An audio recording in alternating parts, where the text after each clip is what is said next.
IGN First for the month of June 2022 is all about Sonic Frontiers. We've got gameplay, we've got previews, and we've got interviews from the developers who made it all happen.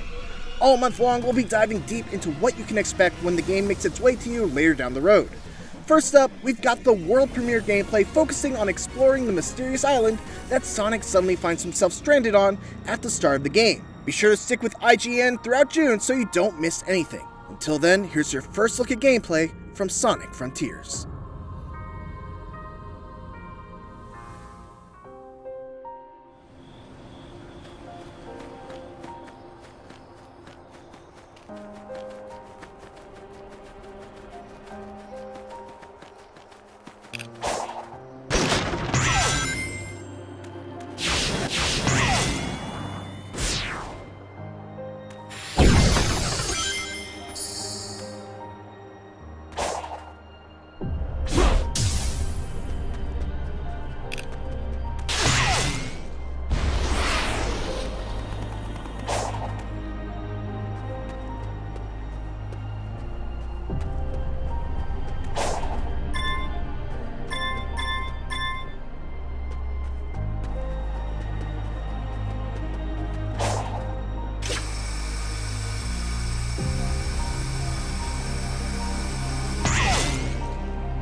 IGN First continues on with yet another look at Sonic Frontiers gameplay, this time focusing on combat. Sonic is up against an all-new set of baddies, some of which are among the most massive bosses we've ever seen in a Sonic game. Fortunately, Sonic's got some new tricks up his sleeve. Make sure to stick with IGN all throughout June because we've got a full hands-on preview and interviews from the developers in store. For now though, enjoy the combat of Sonic Frontiers.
Sonic's done a lot in 30 years. He's been a pioneer of the high-speed 2D platformer, an Olympic athlete, a respectable kart racing enthusiast, a fighter, a TV star, and a Hollywood blockbuster movie star as well. But he's never done open world, and Sonic Frontiers fixes to change that. I was fortunate enough to be one of the first people outside of Sonic Team to go hands-on with Sonic Frontiers, and let me just say, if you're worried about how the blue blur will fare in this unfamiliar genre, well, I think Crush 40 probably put it best. Open your heart, it's gonna be alright.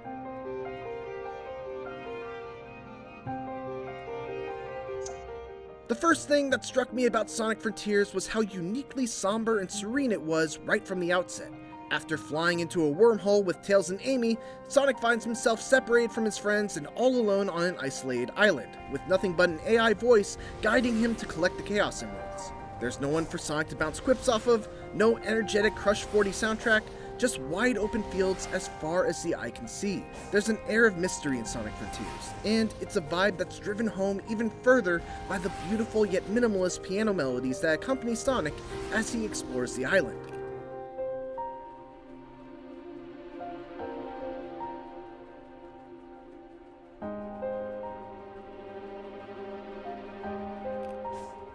All of this is a very intentional choice. I asked Sonic Team head Takashi Iizuka to describe how the tone of Sonic Frontiers differs from previous Sonic games, and he said, past games in the Sonic series have taken different tones depending on their stories and themes. This time, these mysterious islands are the game's major setting. That's why our artists have worked hard to create a mysterious mood. Of course, the big new change in Sonic Frontiers is the shift from purely linear levels to a huge open world where Sonic can freely run in any direction. But Sonic Team doesn't like to use the term open world to describe Sonic Frontiers' gameplay, instead referring to its style as being open zone. Open world games like Zelda or other AAA games fundamentally have RPG or adventure worlds. For Sonic, the core here is a 3D action game. Our basic idea was to have that take place in open space. What sets Sonic Frontiers apart is this different approach to an open game world. Having played Sonic Frontiers for about 4 hours, it's easy to see what Iizuka-san means. Sonic Frontiers' open zone design is very different from any other open world I've played.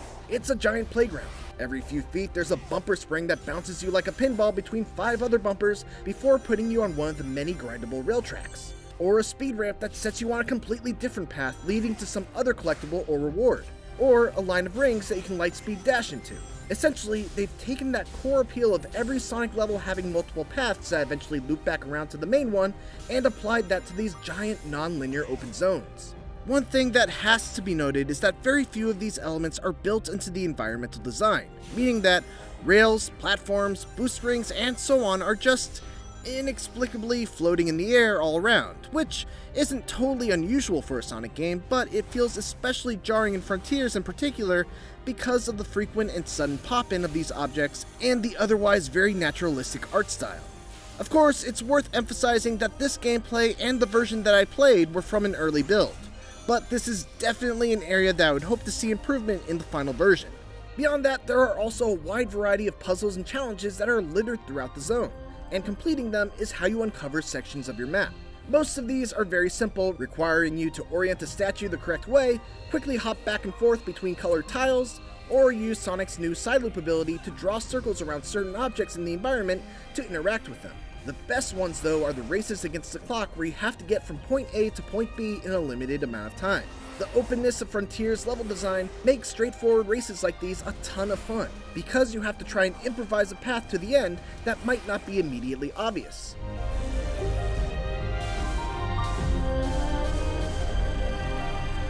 There are some exceptions, but combat in traditional Sonic games generally isn't a thing that goes much deeper than jumping, rolling, or using a homing attack into enemies at the right time. That changes in Sonic Frontiers, which now has you fighting all sorts of wandering enemies and mini-bosses using an all-new array of incredibly flashy attacks. It's not all style and no substance though. Sonic is able to quickly dodge using the bumper buttons on the gamepad, and by pressing them together, he can even parry attacks with the right timing. His homing attack also feels much more powerful, landing with a ton of impact and keeping Sonic stuck to his enemy, allowing for a flurry of follow-up strikes. One of the things that I really appreciate about the combat from what I played is that there are usually multiple ways to deal with specific enemies. Like, take for example this guy, who has an impenetrable shell that he can expand into spinning blades and throw at you. One way to deal with him is just to carefully time your homing attacks so you don't get hit by the blades. But if you do that, the window to damage him is small. To increase that window, you can either parry the blades and knock them away right before they hit you,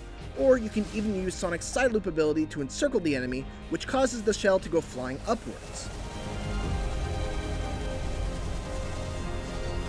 Defeating these enemies will reward you with EXP that you can use to purchase new skills from a skill tree, which gives Sonic Frontiers a really nice feeling of power progression, even in just the relatively short amount of time that I played. Some of the later skills that you can get are just unbelievably cool, and it's super satisfying to see Sonic Team experiment with different ways that Sonic can attack enemies beyond just spins, jumps, and bumps. In addition to these smaller enemies, there are also a handful of enormous world bosses that I had to contend with. These are near Shadow of the Colossus-esque in their scale, with one in particular against a beast named Asura requiring Sonic to bait the Titan to slam the ground and then boost up its arm in order to reach the weak spots on its head.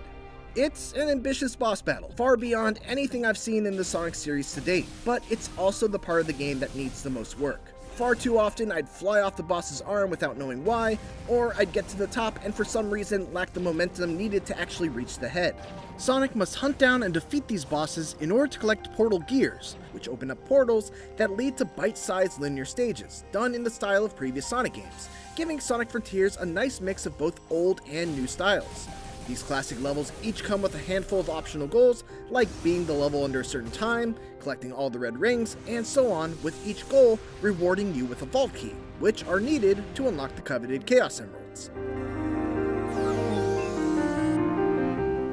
Sonic Frontiers is an exciting new step forward for the Sonic series into uncharted territory, and based on my time with it, Sonic Team seems to have hit upon a winning formula. There's certainly still work to be done before it's released during the holiday season. There's a lot of distracting pop-in, there's a fair amount of bugs still left to be squashed, and the big boss fights could do with some tweaking. But ultimately, my time with this early build answered the one question I had on my mind.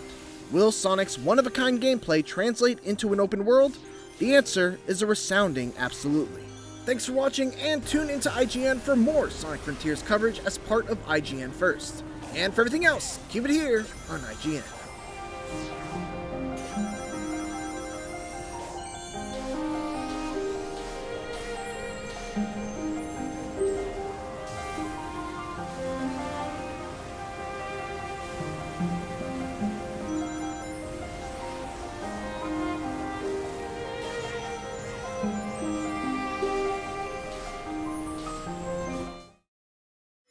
To celebrate Sonic Frontiers, we are excited to present a sneak peek of a new animated special. Featuring Knuckles and taking place before the events of the game. We hope you enjoy this exclusive first look.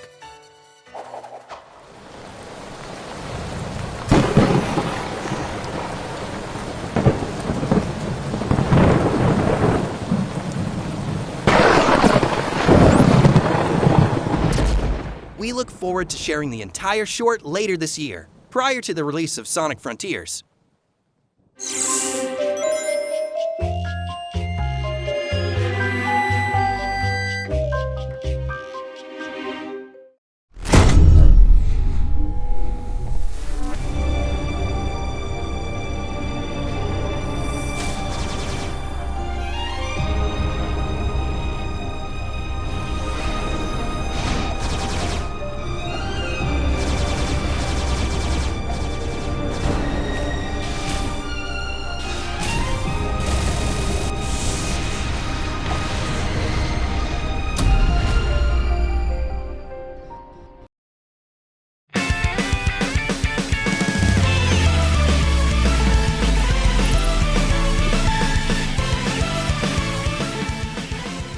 ソニックも今年で31年になりまして、これまで2D のクラシックソニックとあと 3D のモダンソニックと、2つのシリーズでこの30年やってきましたけども、これからのソニックを作るにあたって、今までの 3D ソニックとは違う新しいチャレンジをしてより自由度の高い 3D アクションを作ろうという目標のもとにこのプロジェクトがスタートしました。そうですね、最初にソニックフォースを作り終わった後に、次のソニックをどうするかっていう、ブレインストーミングをしてたんですけども、やっぱり今までの従来のリニアな3D ソニックのゲームですと、やっぱりどうしてもその進化に、幅がないというか、もう皆さんの見たことあるゲーム内容にしかやっぱり作り変えることができないということで、このリニアなゲームプレイをどう変えていくかっていうところが一番プロジェクトの初期に、チームメンバーと一緒に、話し合ったところですね。先ほどお話ししましたように、このプロジェクトの、アイディアの、要因はリニアなソニックゲームをいかにこう自由度の高いアクションゲームにするかっていうところがスタート地点なので、いわゆるオープンワールドのアクションアドベンチャーゲームとは起点が違うんですね。なのでベースとしてはソニックの 3D アクションゲームをいかに自由度の高いものにするかっていうところで我々の考えたのがこのオープンゾーンという新しいゲームシステムです。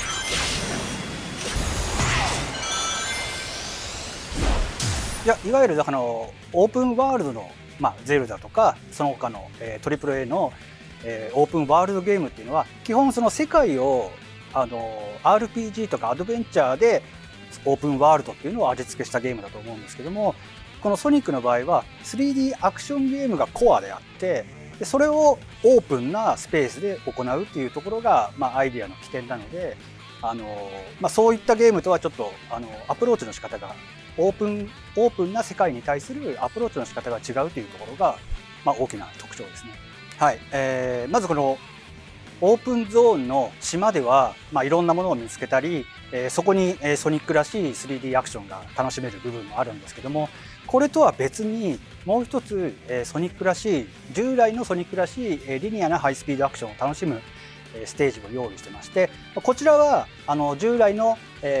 モダンソニックシリーズの 3D アクションが好きな方たちが楽しめるように、今までのテクニックや今までのアクションを駆使して進むアクションゲーム、このオープンゾーンと従来の 3D アクションを一つの島に一つにマージさせることで、従来よりも幅のある 3D アクションを楽しんでもらえればと思っています。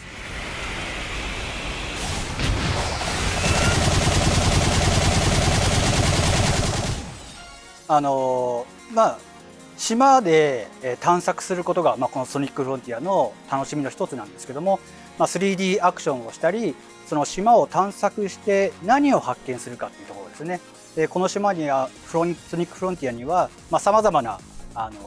仕掛けが島の中にしてありまして、その一つがこのパズルの謎の解きの部分ですね。こちらはアクションゲームのテクニックを使うものもあれば、頭を使うものもあるという感じで、さまざまな遊びをそのパズルの中に入れ込むことによって、この島を一つ一つアンロックエリアをアンロックしていって、遊べるエリアを広げるという、そういう楽しみがあります。今回のソニックフロンティアはグラフィックの見た目も従来のソニックシリーズとは断然違うリアルな雰囲気を持っていると思うんですけども、ストーリーにしても、いわゆるソニックのゲームっていうのは、悪いことが起こったなんとかしようっていうふうに、すごくダイレクトにお客さんに何をしなきゃいけないか、何をするストーリーなのかっていうのが分かりやすく表現してたんですけども、今回のソニックフロンティアに関してはこの島にたどり着いたソニックが一体何をすればいいのか、何をすれば友達を助けられるのか、そういういろんな疑問に対してお客さんもソニックも一緒になって島を探してそれを見つけ出すっていうところがこのソニックフロンティアのテーマなんですね。なのでサウンドトラックに関してもいわゆるそのステージに合ったテンポのいい楽曲というよりは、そのミステリアスな島の雰囲気を盛り上げる楽曲ということにフォーカスして作っています。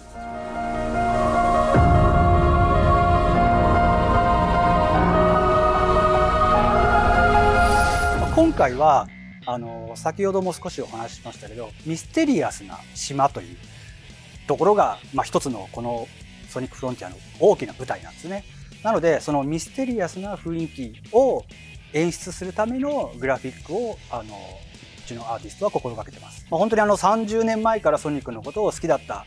方はもうすごい大人になってるし、若い映画とかで新しく入った若いファンの方もいると思うんですけども、これからのソニックブランドっていうのはやはりその若い子から大人まで両方をこれからもゲームタイトルやその他メディアでフォローしていきたいと思っています。そのための今回のタイトル陣ですけども、まず6月にソニックオリジンズが出ます。これはまさしく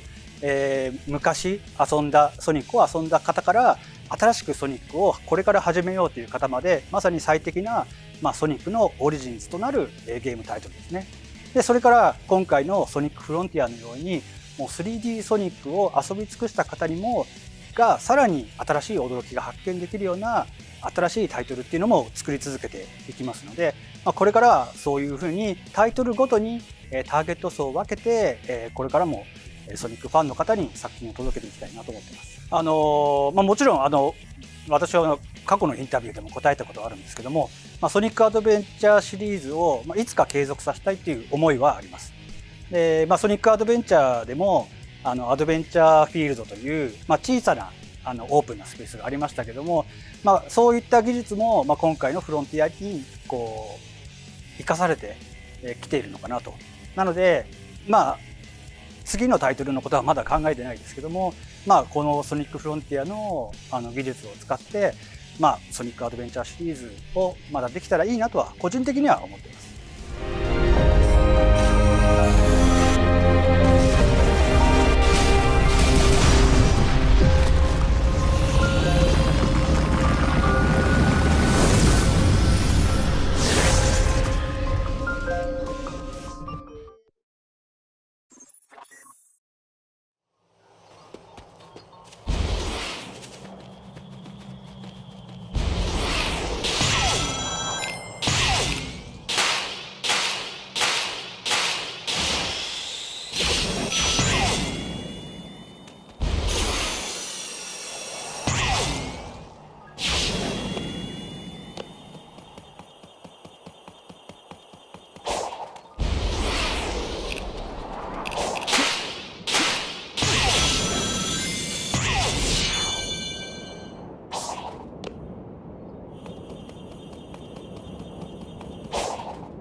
Use the gear as you have done before.